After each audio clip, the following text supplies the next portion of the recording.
अब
मैं माननीय श्री मनसुख मांडविया केंद्रीय स्वास्थ्य एवं परिवार कल्याण मंत्री जी से स्वागत संबोधन के लिए निवेदन करता हूं। माननीय श्री मनसुख मांडविया जी।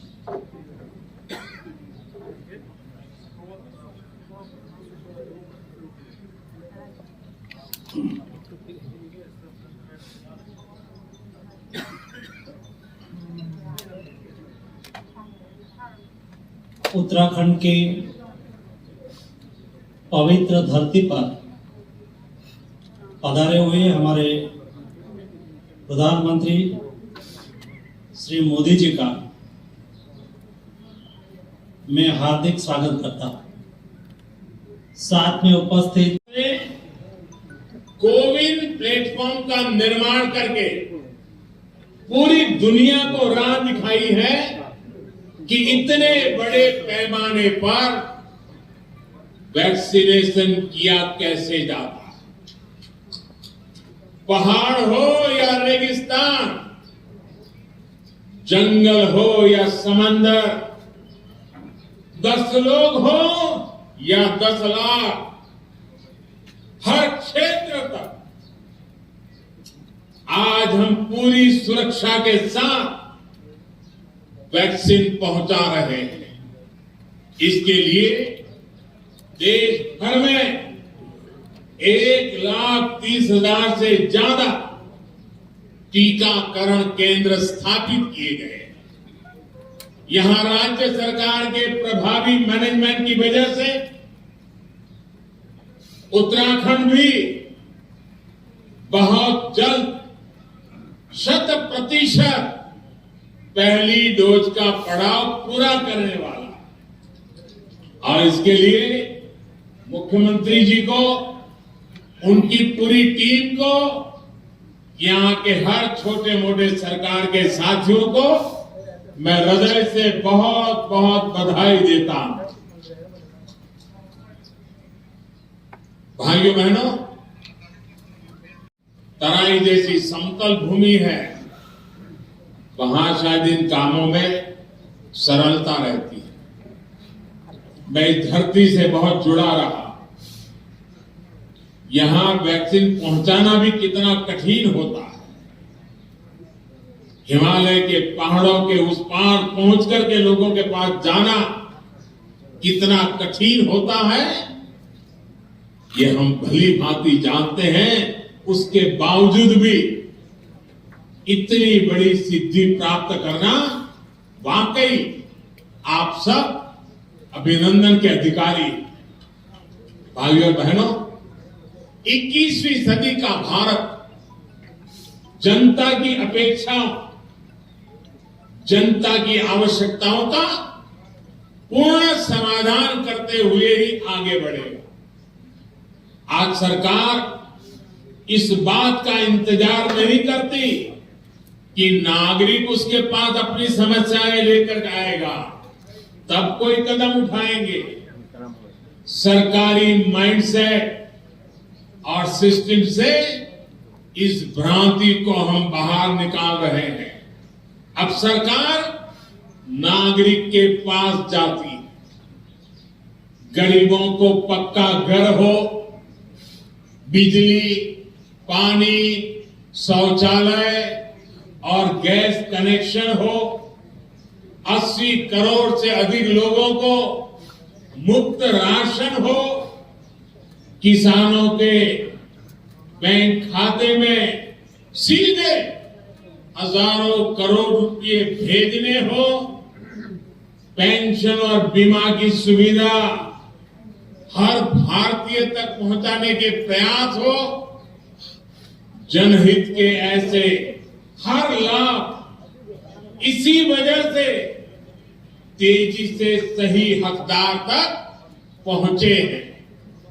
साथियों, स्वास्थ्य के क्षेत्र में भी भारत इसी अप्रोच से आगे बढ़ रहा है। इससे गरीब और मध्यम वर्ग की बचत भी हो रही है और उसे सुविधा भी मिल रही है। पहले जब किसी को गंभीर बीमारी होती थी तो वो आर्थिक मदद के लिए यहां वहां नेताओं या फिर सरकारी दफ्तरों के चक्कर काटता। इस परेशानी को हमेशा के लिए खत्म कर दिया। अस्पताल के बाहर लंबी लाइनों, इलाज में होने वाली देरी, मेडिकल हिस्ट्री का अभाव, इस वजह से कितने ही लोग परेशान होते थे। अब आयुष्मान भारत डिजिटल मिशन, इससे पहली बार इसका समाधान करने का प्रयास भी शुरू हुआ। साथियों, छोटे छोटे उपचार के लिए बीमारी के दौरान रूटीन चेकअप के लिए बार बार आना जाना कितना मुश्किल होता है, ये उत्तराखंड के लोगों से बेहतर कौन समझ सकता है। लोगों की इस मुश्किल को दूर करने के लिए अब ई संजीवनी ऐप की सुविधा दी गई है। इससे गांव में अपने घर पर बैठे बैठे मरीज शहरों के अस्पतालों में डॉक्टर से कंसल्टेशन ले रहे हैं। इसका लाभ अब उत्तराखंड के लोगों ने भी उठाना शुरू किया। भाई और बहनों, स्वास्थ्य सुविधाएं सभी तक पहुंचाने के लिए लास्ट माइल डिलीवरी से जुड़ा एक सशक्त हेल्थ इंफ्रास्ट्रक्चर भी बहुत जरूरी होता है। 6-7 पहले तक सिर्फ कुछ राज्यों तक ही एम्स की सुविधा थी। आज हर राज्य तक एम्स पहुंचाने के लिए काम हो रहा है। 6 एम्स से आगे बढ़कर 22 एम्स का सशक्त नेटवर्क बनाने की तरफ हम तेजी से आगे बढ़ रहे हैं। सरकार का ये भी लक्ष्य है कि देश के हर जिले में कम से कम एक मेडिकल कॉलेज जरूर हो। इसके लिए बीते 7 वर्षों में देश में 170 नए मेडिकल कॉलेज शुरू किए गए हैं।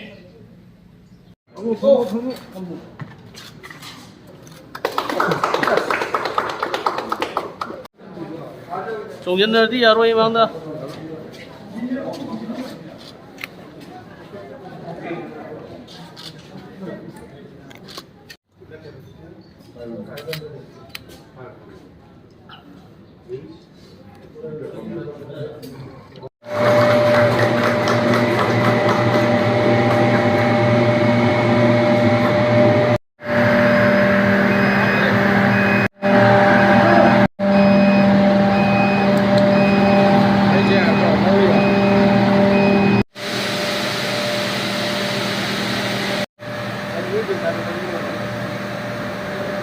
Monkey Nation ꯑꯩꯈꯣꯏꯒꯤ ꯔꯤꯁꯔꯁ award Hore ayon di longner se ba nangko. Ado thangana nang pura hore ayon di longner se ba nangko. The pandemic, and because of that, with the help of the Prime Minister, with the help of the Health Ministry, the pandemic facing by the people of the state is now almost overcoming and keeping under control. Once again, I would like to appreciate the Honorable Prime Minister Narendra Modi for inaugurating the oxygen plant in all districts of the state of Madhya Pradesh.